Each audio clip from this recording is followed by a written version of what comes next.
Well, then let's dive right into our actual NHL draft prospect profile on Cole Perfetti, winger or center out of Saginaw, depending on which kind of line of thinking you want to take.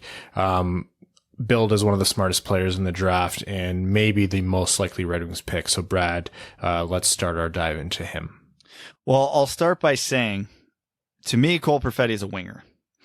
And I don't want to say that as a knock to Cole Perfetti. It's just that his style of game and his strengths won't translate as well to center. And I believe Sam even mentioned that he's better, his talents are better suited for the wing, but if you get in a pinch, you can put him at center, which is fair. If you have injuries or whatever, and you got to throw the utility guy in there, so be it. The strengths of Perfetti's game are his intelligence. He can do whatever he wants on the ice. He sees things other people don't see. He's able to slow the game down to his pace, so he's able to execute what he wants. That will be tougher to do at the NHL level, so there is a question about transition there. He's got a wicked shot, unreal passing ability. Again, Sam kept saying, blue line in, his offensive creativity is second to none in this draft, and I do agree with that. Except for Lafreniere, but, obvious statements are obvious, but Perfetti's in that ballpark. The risk with Perfetti is he's not a great skater. I would say calling him an average pro skater might be a bit generous at this point, but he's the type of guy who works on those things, and I would expect that to improve over the years. He'll never be a burner. It'll never be a strength of his game, but when you actually look at how offense is created in the NHL right now, so little of it is actually created off speed, off the rush. If it was speed off the rush, Athanasiou would be a 50-goal scorer every year. So I'm not as concerned about that in terms of creating offense. I do have concerns about that because that is going to hinder him in the transition game because players backcheck harder in the NHL than they do in the OHL. Things happen quicker. You got to move a little quicker. I'm not saying he won't learn these things or be able to do these things, but it's to be seen still. It's also the reason I don't think he'll ever be a center in the NHL because you have to be everywhere on the ice at all times. And Perfetti will struggle to get there at NHL pace. That's just the reality of it. No matter, even if he knows where to be in the offensive or defensive zone, you still have to be there in time. And that's the risk with Perfetti. But once he has that puck on his stick, he's agile. He can move in and out of traffic. He can get his shot off in the snap of a finger. He can see the passing lane that nobody else sees, and he can execute it quickly. I mean, again, not to repeat myself over and over again, blue line in, he's unreal. He is absolutely unreal. And I have very little concern about that aspect of his game. It's just you have to get there to execute. That leaves me wanting a little bit with Perfetti at the next level. Yeah, that's exactly it. Just looking at some of his video, he's got a very wide set skating stance and he's very hunched over, that's a big indicator to me that there's a lot of work to be put in and to make him an NHL caliber skater. So right then and there, that means to me he's not a center at the NHL level. He could be on the PK, he could be in certain situations, but not as a full-time centerman. And I think that's probably, honestly, I think that would be best for him to be a full-time winger.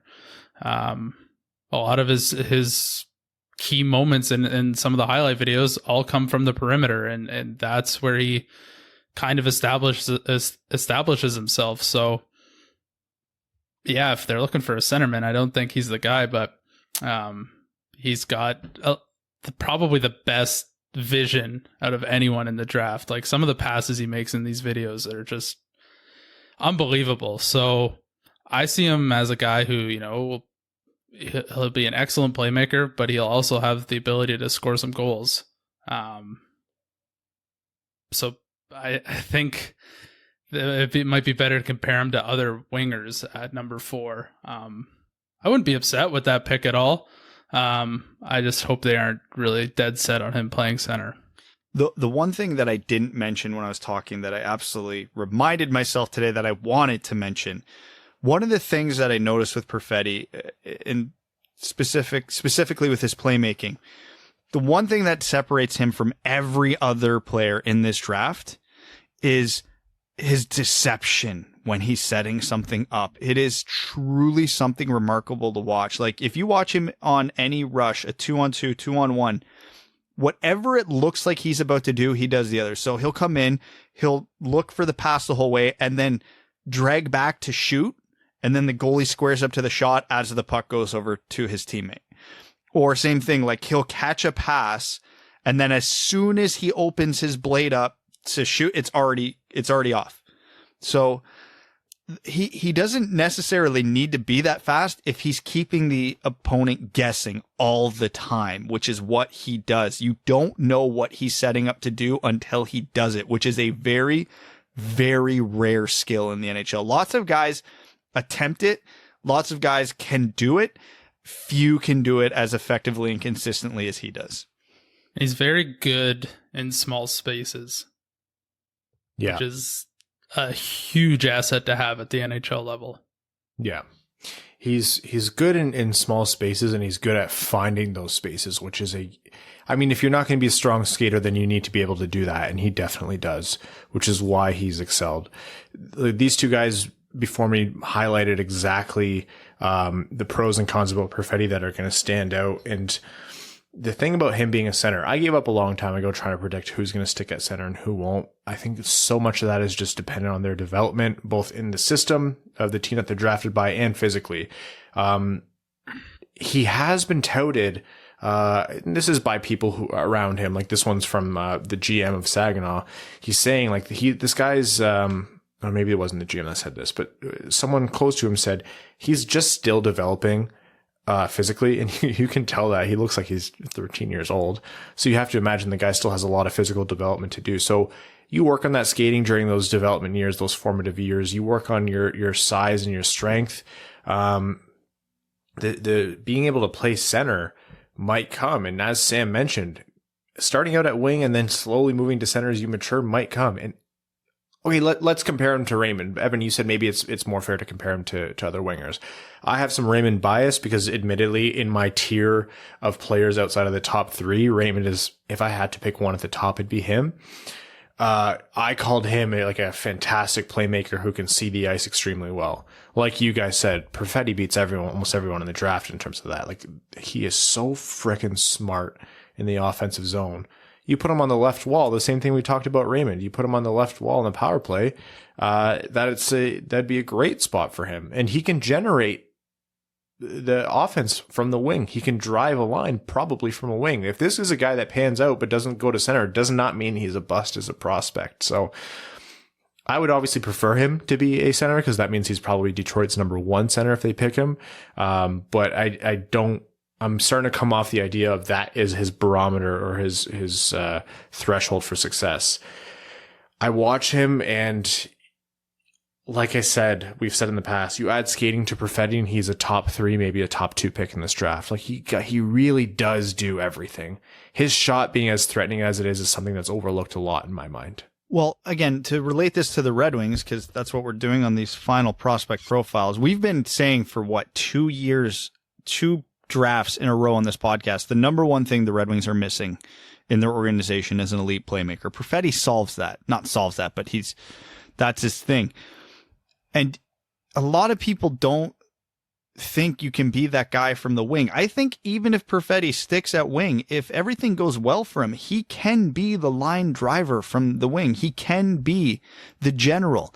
I mean, you watch most offensive systems in the NHL right now, it's not like they stick on the left side. You don't want, admittedly, even though his IQ is high, but with his skating as it is, you don't want him being the line driver in the defensive zone, but you want him being that guy in the offensive zone. And since everybody tends to play rover in the offensive zone, you can still run it through him, even though he's a winger.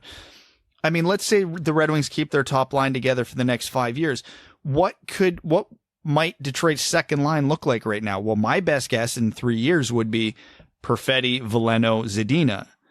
And as good as Veleno and Zadina are, that line would run through Perfetti, because Veleno's your two-way center, skates like the wing, can get everywhere on the ice, can be your defensive wizard. Zadina's your finisher, and Perfetti is a playmaker and a finisher. You can run that through him because they can't The good thing about Perfetti is you can't pigeonhole him. When he has the puck, you don't know if there's a shot coming because he can beat you from the dots. You don't know if the pass is coming, and you don't know if the pass is coming because just because you don't see the lane doesn't mean he doesn't see the lane. So if you have Veleno in the slot, Zadina cruising around the other half wall or creeping up on the back door, Perfetti will find him if it's there. And if it's not there, he's got the ability to score. So again, even though he would be the winger on that hypothetical line, that line would run through him. Yeah.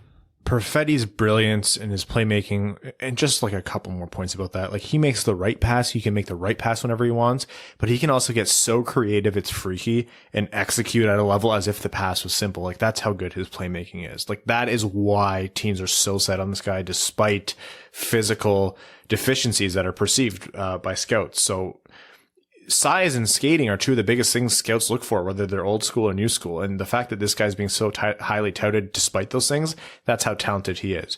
The biggest things in my mind, if the Red Wings were to draft Perfetti, and I think he is the most likely pick, he needs to be able to take the hits because he likely won't get the kind of separation he needs at the NHL level. And he will, in my mind, have to demonstrate being able to play at a higher pace because, as I just said, separation at the NHL level is huge. To play the kind of game that he plays, you need separation. He has a great mind for finding the gap on the ice, and that is most of the way there. But if he can just get his legs to do a little bit more, because they are going to close the gap on him so fast in the NHL. You remember Zadina had a hard time when he first played his first little stint in the NHL, because they just closed the gap on him too fast, and that was a big thing. Every young player faces that, and that's going to be the biggest hurdle in my mind for Perfetti. In terms of likelihood, we've been giving percentages for other guys. I have Perfetti at half the coin. I have him as a 50%. Like, he's the most likely Red Wings pick in my mind. I would go above 50 at this point, say 55 or 60% he's the pick. Because I do believe the rumors that they still really like Raymond. It would make sense that they really like Sanderson. So I've seen the Askarov ones. I have a harder time believing that one, but hey, they're out there. But I mean, he's not my fourth best player. He's not far behind, but he's not my fourth best player. But like, from a need standpoint and everything we talked about with Sam, it makes a little too much sense for him to not be the pick, right? So they're familiar, they're comfortable, they know him inside and out. Again, in this pandemic world, that'd be harder to do with other prospects. God knows what they actually know about Lucas Raymond right now. So again, if I'm handicapping it, I think in 1 week, in less than a week, Cole Perfetti's a Red Wing, but we have to wait and see, and that's the fun of the draft. Evan, how would you predict it? 69%. Nice. Nice. I actually didn't see that one coming either. You were waiting, eh? You had your finger on the mute button. I had that one. All right, that is all of our prospect profiles. Doesn't mean we're done talking about them. Next episode is going to be our draft. Thanks for tuning in to the Winged Wheel Podcast. Be sure to check out wingedwheelpodcast.com, where you can subscribe to the show on iTunes, Spotify, or wherever you get your podcasts. You'll also find links to other ways to support the show, such as Patreon, official podcast apparel, and more. And don't forget to follow the show on Twitter at Winged Wheel Pod. And of course, the hosts at Brad Crisco, at Ryan Hanna WWP, and at Hockey Town Evan.